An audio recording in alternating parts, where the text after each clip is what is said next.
For Lebialem County, we see that Lebialem County rises where the lowlands meet the highlands, a county whose name and identity are born from its waters and its height. The twin rivers, Begi and Nsembwe, fall from a single hill to form the Lebialem waterfall. And from that spectacle, the county takes its name Lebialem, the hill that pours into a pool. Administratively, Lebialem was shaped by colonial maps and post-colonial decrees. What was once a subdivision under Manu evolved into a distinct county with Fontem and Menji as nodal points. And in contemporary administration, the county is read through three local government areas: Alu, Fontem, and Wabane. Its terrain is dramatic. Pockets of tropical evergreen give way to deciduous slopes, and at the highest reaches, cool fog and open grasslands. Altitudes sweep from a few hundred meters to peaks that pierce the cloud lines. And that verticality has always defined how people live, move, and think in Lebialem.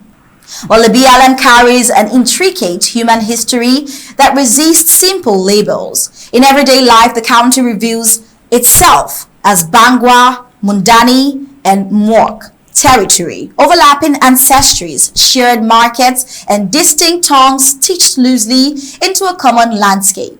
Migration stories thread through village memory. Some families remember roots towards the Bayang Basin, and others recall kinship with Bamileke ancestors, and still others point to links with neighboring highland peoples. Chiefs and traditional councils continue to anchor communal life. Initiation rites, secret societies, and festivals keep the past present. These structures do not erase the fractures introduced by colonial administration, but they do shape social cohesion and local authorities in ways that both stabilize and complicate collective actions.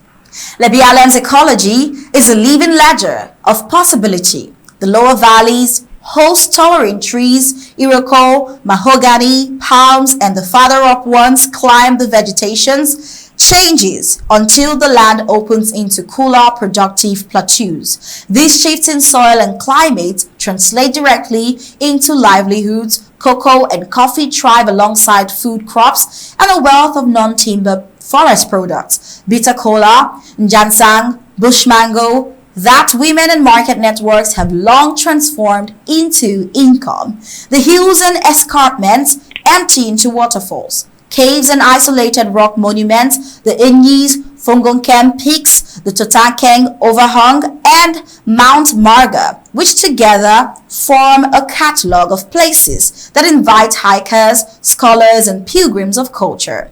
Roads remain uneven and access sporadic. Where the carriageway ends, traditional paths and footbridges carry life. It is in that fragility, a mix of ecological richness and infrastructural neglect, that both risk and opportunity linger. The land provides, but the promise of wider development depends on care, connectivity, and local stewardship. But then in 2025, we see that Lebialem claims a strategic relevance, that it's geographic and moral at once. The highlands and forests offer natural depths, valleys, escarpments, and hidden gullies ease movement and complicate pursuit, while waterfalls and caves create places of refuge and reassembly. The people here bring to the present a history of endurance, a set of key networks, market ties, and ritual bond that make mobilization a social project as much as a military one. Farms, gardens, and forests harvest, sustains daily life, and in times of crisis forms the food base that keeps neighborhoods intact. Lebialem's symbolic weight runs deep. It gestures towards continuity, a culture that has weathered colonial reordering and post-colonial neglect. Now, these trends sit alongside vulnerabilities. Seasonal roads and scattered clinics mean medical care and supply lines are fragile. Displacement interrupts harvest and fractures the very social system that sustains resilience. Dialectal and local loyalties require patience, place-sensitive politics rather than blunt centralizing orders. Now, the land that shelters can also isolate. And what do we mean by this? The hills that protect can complicate coordination. In this climate, strategies that imagine Lebialem as merely a map coordinated fall short. Instead, Lebialem positions itself not only as a recruiting ground, but also as a logistical hub, a symbol of resistance, and a guardian of culture. Fighters from the highlands enlist with a resolve to defend, a strategy to endure, and a vision to liberate.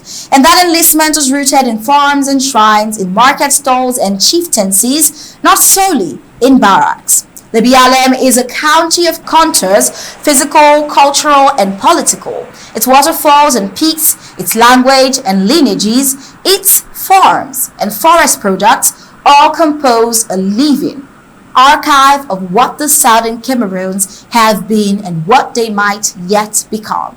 Any draft or plan that treats Lebialem as a resource to be drawn upon without listening to its people and without tending its land will fail. Conversely, strategies that respect local governance, preserve ecological wealth, and link the highlands to networks of care and commerce have the best chance of turning Lebialem's rugged promise into durable strength.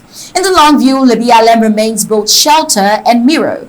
It protects those who dwell within and reflects the deeper stakes of the struggle for justice and dignity.